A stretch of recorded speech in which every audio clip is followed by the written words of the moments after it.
She's gone, Mom whispered, holding the crumpled note like it might burst into flames. What do you mean she's gone? I blinked, still in my flannel pajamas, while she stood there in Claire's silk robe. She left this. Her hands trembled as she handed it to me. I unfolded it, scanning the 5 words that shattered everything. I can't do this. Sorry, is this a joke? I asked, my voice cracking. Dad barged in, red-faced and sweating. Call her. Track her phone. We have 200 guests arriving. She turned it off, Mom snapped, waving her phone. Of course she did. Claire always runs when it's hard. She's probably scared, I said quietly. Of what? A dream wedding with a billionaire, Dad barked, just throwing away everything. She always had everything, I muttered. What was that? Mom turned on me like I'd slapped her. Nothing. I folded the note again, tighter this time. My chest ached. Then came the knock. Loud, sharp Ryan West stood in the doorway. Tuxedo? Perfect. Expression unreadable. She's not here, Dad blurted. She disappeared. Ryan didn't blink. I know. No? I asked, confused. She texted me. Said she couldn't go through with it. His eyes locked onto mine. Didn't say why. Didn't say where. I swallowed. I'm sorry. He nodded slightly. So am I. 'Twas silence. Heavy, embarrassing. Mom sniffed. We can't just cancel. The press won't find out, Ryan interrupted. I'll handle the media. I don't understand, I said. You're not *U. I didn't say you did. I'm asking. I looked at Mom. She was already calculating the headlines. It would save our family's reputation. Claire will come back, I whispered. She always does. She left you all to burn, Ryan said flatly. But you stayed. I'm not, Claire, I said firmly. That's exactly why I asked. His voice was low, measured. You're not her, and that's a good thing. You want to marry someone who isn't in love with you. I'm not asking for love, he said. I'm offering survival. I hesitated. My heart thudded. Why? Me, because you don't pretend. He stepped closer. It's because right now I need someone who doesn't lie to me. I looked at Mom. She nodded. At Dad, he shrugged like it wasn't his problem. I haven't even brushed my teeth, I whispered. Ryan actually smiled. I can wait 10 minutes. Somewhere deep inside me, something shifted. Maybe it was fear. Maybe it was defiance. Maybe it was the first time I felt seen. All right, I said. But I want my own vows. His brow lifted. Deal. And just like that, I was the bride. Claire's dress still hung in the next room. But this was no longer her story. It was mine. Now, she's your sister, Emily. You must have known something. Mom Judith snapped. Mascara streaked down her cheeks like war paint. I didn't, I said, barely above a whisper. She didn't tell me anything. Don't lie to cover for her, Dad Martin boomed, pacing near the shattered champagne glass on the floor. You two were always whispering. You knew she was planning this? Oh, I swear, I said, gripping the edge of the kitchen counter to stay grounded. She just disappeared. Judith pointed at me with shaking fingers. You should have. Said something? You let us walk into this disaster blind. What was I supposed to say? I snapped back. That Claire might not show up because she was acting weird for days. You'd have told me to shut up and smile. Don't talk. To your mother like that? Martin growled.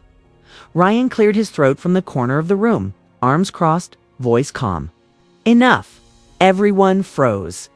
She's not the one who ran, he said, eyes flicking to me. She's the one still here. Judith scoffed. You don't seriously think I think? Ryan said coolly. You're misplacing your anger. She humiliated all of us. Martin shouted, slamming his fist on the table. She humiliated me, Ryan corrected. And I'm the one not yelling. I looked at him, calm, controlled, almost detached. How can you be so calm? I asked, heart pounding. Because being angry won't bring her back, he said. And I don't chase cowards. Judith gasped. "Don't you dare call my daughter," she ran. Ryan's voice was razor sharp now, with no warning, no explanation, just vanished. "She was scared," Martin muttered. "Scared of marrying me?" Ryan raised an eyebrow. "Or scared of something else?" I looked at him sharply. "What do you mean?" He met my eyes. "I think Claire had her reasons. I just don't think they're the ones you expect." "Like what?" I asked. She was hiding something. From all of us. He stepped closer. "But you didn't run?" "I didn't know I was allowed to," I said with a dry laugh. He tilted his head. "Maybe that's why I can trust you." Voice cracked. "You think she's better than Claire?" "No," Ryan said, then paused. "I think she's honest." I swallowed. "So what now?" He turned to Martin. "You care about appearances, right?" Martin stiffened. "Course." "Then let's salvage them." Ryan looked at me again. "I still need a bride." Judith gasped. "You can't be serious." "I'm very serious," he said. I took a breath. "You're really not letting this go, are you?" "You're still standing," Ryan said quietly. "That matters more than you realize." Silence hung thick again. Martin adjusted his tie. "This is what it takes to save face. Stop it," I shouted. "I'm not a bandage to cover your shame." Judith's voice softened. "Emily, it might be good for you too." I looked. Between them, the pressure, the expectations. Then I looked at Ryan, and I didn't know whether I wanted to scream or say yes. "Marry me instead." Ryan said. I actually laughed. "You're joking?" "I'm not." His face didn't move. I blinked. "Wait, are you serious?" "Completely." He leaned against the kitchen counter like he was offering me a cup of coffee, not a lifelong contract. "You'd be saving both our families a great deal of humiliation." "Are you insane?" I backed up a step. "You don't even like me." "I don't dislike you," he said calmly. "And more importantly, you didn't run. That's your standard for marriage. Proximity and panic resistance." He smirked. "That's more than I got from Claire." I shook my head. "This is crazy. I'm not some stand-in bride." "You're not," he said. "You're the one still here. I don't like being left standing at the altar." "You'd rather marry a stranger than deal with a canceled wedding." "You're not a stranger, Emily. You're her sister." "That makes you an interesting option." Wow, so romantic. I folded my arms. What exactly do I get out of this? He tilted his head. Stability. Power. A name that opens doors. A husband who won't lie to you. "You think that's enough?" "I think it's more than what most people get." I stared at him. "Do you even care that Claire broke your heart?" He looked at me, then really looked. "No, she didn't break my heart. She broke my trust. That's harder to forgive." I swallowed and me. "Do you trust me?" He paused. "I trust that you'll show up when you say you will. That you won't disappear without warning. That matters." "So that's it? The deal between two wounded reputations?" "Think of it like a merger," he said. "One where you come out stronger than you were before." "And what happens when she comes back?" I asked. "What then?" "She made her choice. She walked out of this life. I won't be waiting." I sat down trying to steady my breath. "Do you want me to become your wife? To save face?" "Not just mine. Yours too. Your parents." He paused. "Claire didn't just run from me. She ran from all of you." "That's not my fault." "I didn't say it was," he replied softly. "But you're the only one who hasn't blamed. Someone else today? I don't want to live in her shadow." "You won't. You'll outgrow it the second you say yes." I stared at him. At the man who should have been marrying my sister. At the man who now looked at me like I was a solution. "I don't love you." "I'm not asking for love." I stood. "And if I say no, then I'll walk away," he said. "And you'll return to being the forgotten sister, the one they whisper about at parties." I flinched. He stepped closer. "Or you can be the woman who turned disaster into power." I exhaled slowly. "You make it sound so easy." "It's not," he said. "But it's yours to choose." I looked at my trembling hands. Then I looked at him, and what shocked me most wasn't the offer. It was that part of me some buried. Hungry, part wanted. To say yes. "You look beautiful," Judith whispered, tears in her eyes. "It's not my dress," I replied. Forcing a smile, "It is now," she said, smoothing the lace on my shoulder. "You're doing the right thing." I stared at myself in the mirror. Claire's gown, Claire's veil, Claire's everything, except I was the one standing at the altar. "I can't believe you're really doing this," whispered Aunt Lorna behind me. "Brave girl stepping in like that." "Yeah," I said hollowly. Brave, the ceremony was fast, too fast. I barely registered the words, just Ryan's voice, steady and clear. My own trembling. "Do you take this man?" I hesitated. He looked at me. "You don't have to," I whispered. "I do." Applause. Cameras. Champagne. But all I could feel was the weight of her name in the air. "That dress fits you better than it ever fit, Claire." Someone said during the reception, she never appreciated what she had. Another added, "You're the grounded one." I smiled, nodded, swallowed my discomfort like spoiled wine. That night, the hotel suite was too quiet. Too gold, too large. I stood in the doorway, still in the dress. "So this is it." Ryan loosened his tie.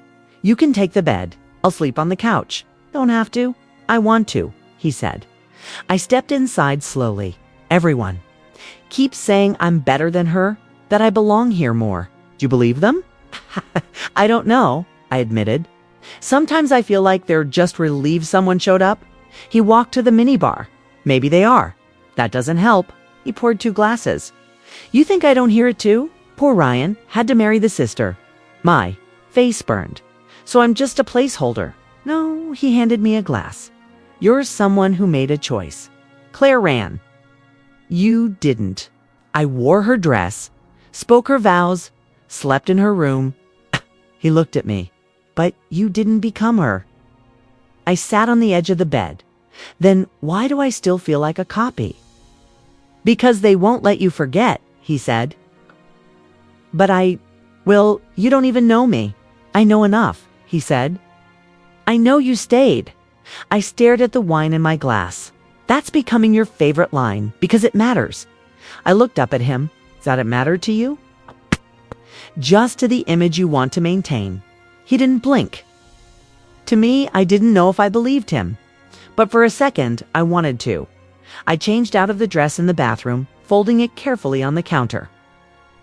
When I came out, Ryan was already lying on the couch, one arm over his eyes. I slipped into the bed. Same bed, same walls, same view. She would have had, but I wasn't her. I was something else. I just didn't know what yet. "What's in there?" I asked, staring at the thick metal door tucked behind a sliding panel in Ryan's penthouse hallway. He didn't even glance back. "Storage, locked storage." "I have things I prefer to keep private." I raised a brow, like, "What? Skeletons?" His lips curved slightly. Figuratively, maybe. I followed him into the living room, still unsettled. "You live here alone?" I did. "And now?" He poured himself a drink. "Now I live with a stranger wearing my ex-fiancé's ring." I frowned. "I'm not her." "I know," he said quietly. "That's why the silence feels different." Sat on the couch watching him. "You're not really as calm as you pretend, are you?" He turned toward me. "What gave me away? Do you clench your jaw when you're hiding something?" He blinked, observant. "You left that room locked? But your office wasn't." I saw the file. He stilled. "You opened it." "But I saw her name on the cover. Clare Summers, thick file." He sipped his drink. "She left more than a broken engagement behind." "Like what?" He sat across from me. "Lies. Half-truths. Manipulation." I narrowed my eyes. "You mean to say she was playing you? I mean to say Claire wasn't who you thought she was?" "I grew up with her." "Exactly," he said. "You saw the sister. I saw the performer." I hesitated. "What did she do?" He leaned forward. "She didn't just leave me, Emily. She tried to extort me. Found things, old rumors, family business, vulnerabilities, and threatened to go public unless I gave her a cut of the merger deal. I stared at him, stunned. Claire wouldn't. She did. He interrupted. I have it in writing. Messages, voice recordings. Why didn't you tell anyone? 'Cause I didn't want her destroyed. I gave her the option to walk away quietly. My stomach twisted. So she ran before you could expose her. She ran before she had to face herself. I shook my head. But she always looked so sure. In control, okay? She was good at that. He tapped the rim of his glass. Too good. And me? I asked. Am I just the safe choice? No. He looked me in the eye. You're the honest one. That's not the same as being wanted. It is to me. His voice softened. It felt dangerous because it felt honest. I don't forgive betrayal easily, he said. And your sister betrayed more than just me? I swallowed hard. Why tell me now? Because you deserve the truth. And because you're already here. The city lights flickered behind him, casting shadows across his face. I leaned back slowly. So Claire wasn't the victim. No, he said, but she was good at looking like one. For the first time, I wasn't sure who my sister really was. And I wasn't sure what that made me, her replacement or her reckoning. Ryan left for New York that morning. A 3-day business trip. Alone in the penthouse, I wandered like a ghost. By noon, I gave in to temptation. The locked door remained. Sealed, so I went for the office. I wasn't looking for anything, at least. That's what I told myself. I ran my fingers along the bookshelf. Everything perfectly aligned. No dust. No signs of life until I pulled out a hardcover titled The Art of Leverage. Something fell out. A folded page wedged between chapters. My name wasn't on it. But I knew that handwriting. Clare. I unfolded it, hands trembling. If you're reading this, I couldn't go through with the plan. He knows everything. He's always known. Run. Emily, before he turns you into a pawn too. I read it again, and again, and again. My legs gave out and I sat on the floor, clutching the letter like a bomb. What plan? What did she mean? He knew everything. And why didn't she destroy this before? Runny, I called her. Straight to voicemail. I stared at the door Ryan kept locked. Its calm, calculated tone. Its quiet power. Had I just walked into a trap? Later that night, I sat in the kitchen, the letter tucked in my hoodie pocket when Judith called. Just checking. On you, she said. Ryan told us he's away. Yeah, it's quiet. Good. You've always liked quiet, haven't you? Not this kind of quiet. She chuckled lightly. You're safe, Emily. Ryan's a good man. Did Claire think that? I asked. She hesitated. Claire had issues. She made her bed. What kind of plan was she running from? There was silence. Then, Emily, don't go chasing ghosts. You're his wife now. Focus on that. You? Didn't answer me. Always wanted more than what she was given, Judith said. And sometimes that led her places she shouldn't have gone, like threatening him. I didn't say that, but you didn't deny it. Need to let this go. I hung up. I stood in the dark kitchen for what felt like an hour. Then I went back to the office. I pulled out every book, every drawer, every cabinet. Nothing else. But that one note was enough to make the walls feel closer. I reread the letter. Under the hallway lights, run, before he turns you into a pawn too. Too late, Claire. I was already in the game, and I had no idea who was moving the pieces. Why are we doing this again? I whispered, as Ryan lit the tall white candles on the table. He didn't look up. It's because appearances matter. To who? To the people watching. Right on cue, the doorbell rang. I opened it. Judith. And Martin stood there like royalty, perfect hair, polished smiles, not a crack in sight. My beautiful girl, Judith said, kissing my cheek like she hadn't blamed me for everything just a week ago. Look at this place. So elegant.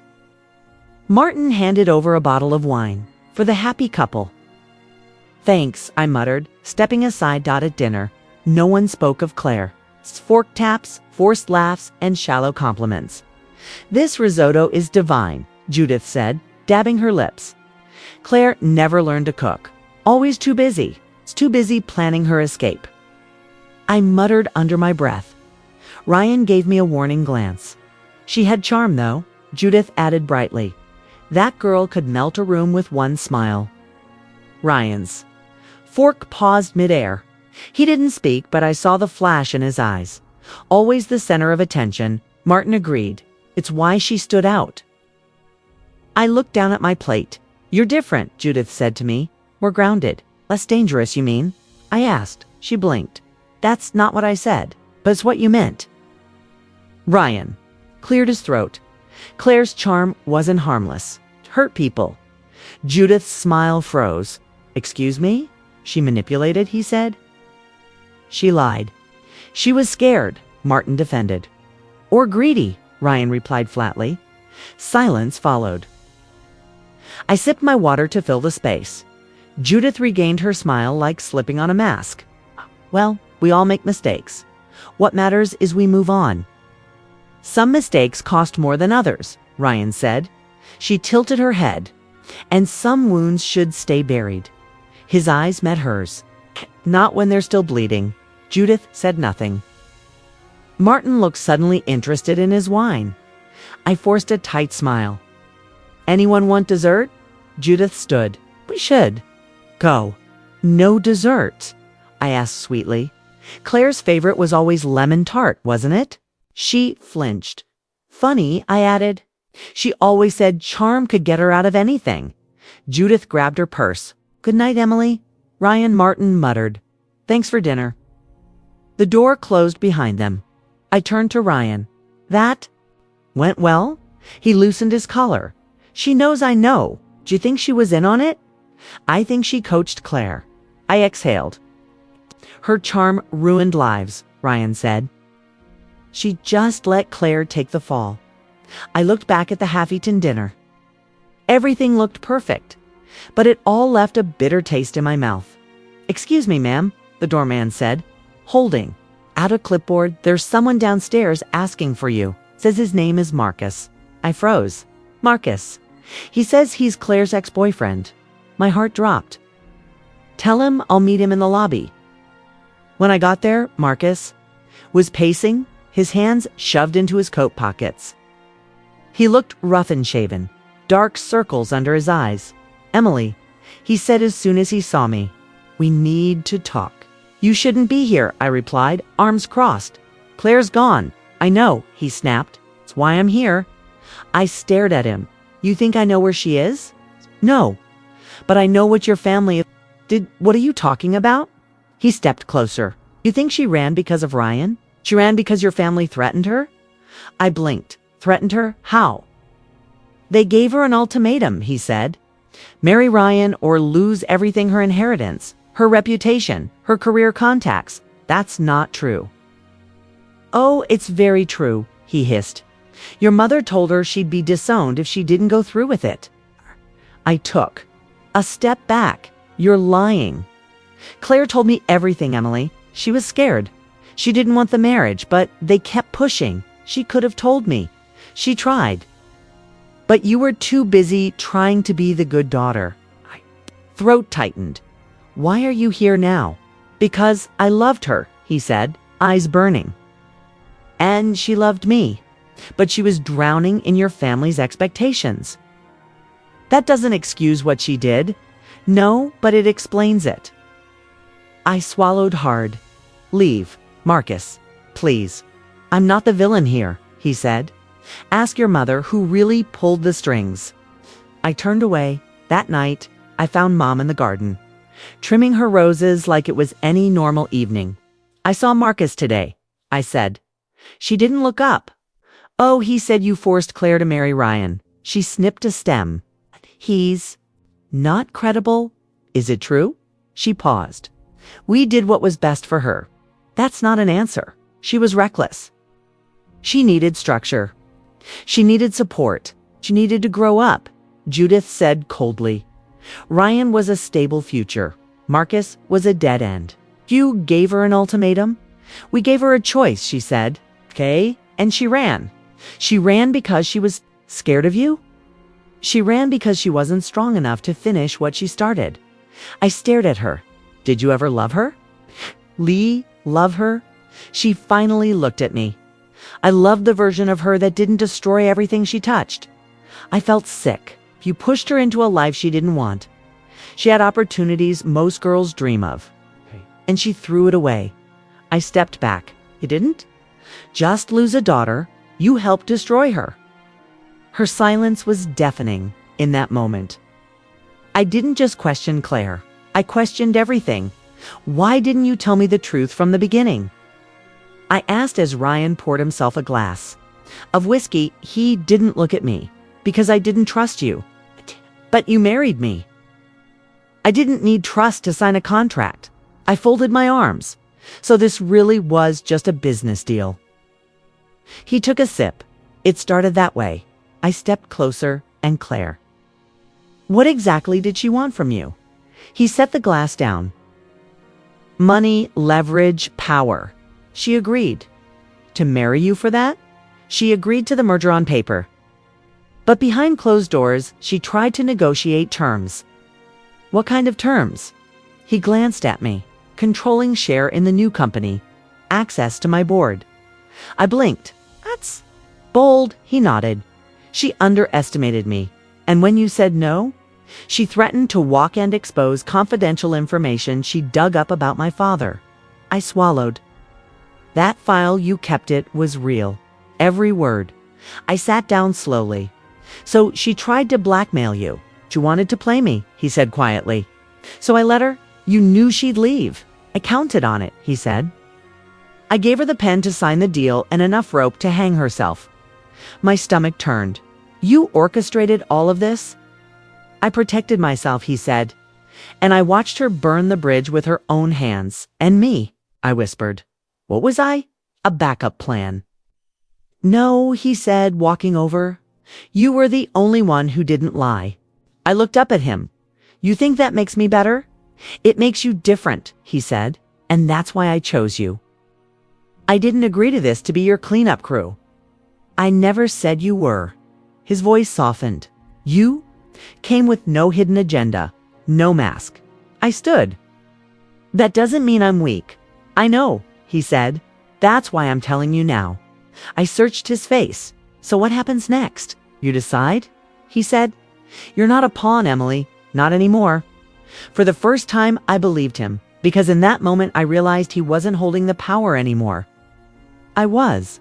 I found her sitting on the edge of the fountain outside Ryan's building like she'd never left. Claire, I breathed. She looked up, sunglasses sliding down her nose. Took you long enough? You shouldn't be here. She shrugged. Still a free country, right? You vanished without a word. Okay, now you're casually lounging by the water. I needed space. You left a note? I snapped. Not a conversation, a note. She stood, brushing off her skirt. You look different. You don't. Her gaze flicked to my ring. So it's true. You actually married him. I did. She laughed, a sharp, bitter sound. I thought maybe you had more pride. Thought you had more courage. Her jaw tightened. You always wanted what I had. A step closer. No, I wanted peace. I wanted to stop being second place. And now you think you're first. I don't need to be first. I just needed to stop chasing someone who kept moving the finish line. She crossed her arms. So what's the plan? Be the perfect wife. Play house with the man I left. Building something better, I said. Not just with Ryan, with myself. Oh, please. You think he actually cares about you?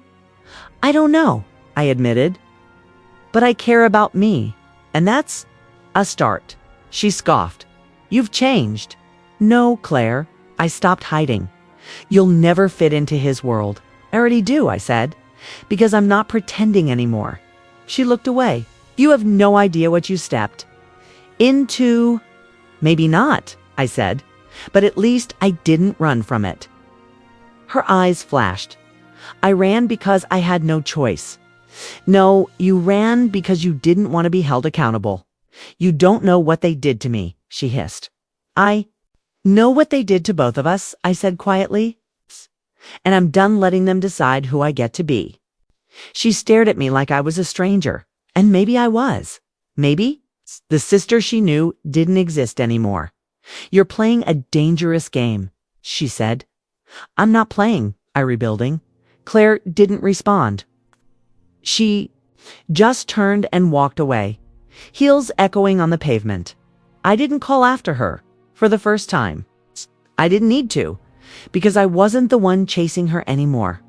She was the one walking out of my life. And I was finally letting her. Ryan stood at the window, hands in his pockets, staring out over the skyline. "You can leave, you know." I leaned against the doorframe. "What?" "You can walk away. No contracts. No expectations. Just go." I blinked. "Where is this coming from?" He turned slowly. "I don't want you to stay because you feel trapped. I never said I was trapped. You looked like it yesterday. After Claire, I wasn't trapped," I said softly. "I was overwhelmed." He nodded. "Fair, still, I wanted to be your choice it is. You married me under pressure." He said, "Maybe not mine, but someone's. And I don't want to be another person you survive for." "I'm not surviving anymore, Ryan." He looked at me. "Then what are you doing?" "Choosing?" He stepped closer. "You're sure?" "I've questioned everything, my family, my sister, even myself, but not this." "You're not her replacement," he said. "I know. You're not here to clean up the mess she made. I know that too." He paused. "Then why stay?" "Because I want to," I said.